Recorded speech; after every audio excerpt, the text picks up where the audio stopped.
माननीय कल्लू बाबा स्टेज पे बैठे हैं। आज उनके सामने गाने का मौका मिल गया मुझे, ये मेरा सौभाग्य है। पूजनीय कल्लू बाबा कि जिनके गाने सुन के मैं कभी सुना करता था, उसके बाद गाने का स्टार्ट किया। आप इतने महान हैं कि शायद आपको पता नहीं, कितने सारे लोगों को घर बैठा दिया आपको पता नहीं।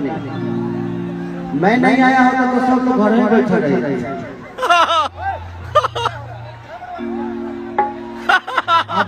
क्वालिटी आप जब रखते थे ना, इस धरती ने ऐसे कलाकार को पैदा किया है। देखिए लोग बोले ना हम छुछुनर टाइप के, हम बोल देंगे। जिस आदमी का नाम कल्लू है, अरविंद अकेला कल्लू नहीं तो बाबा बोलता हूं। जो सच्चाई है इंसान को बोलना चाहिए।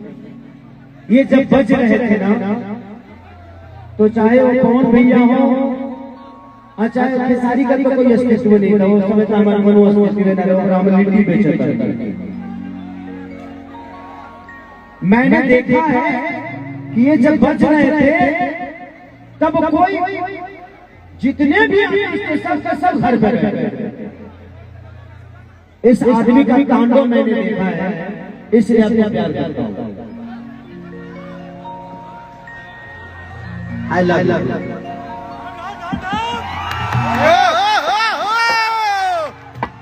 जियो शेर। हेलो, इस प्यार को क्या नाम दूं?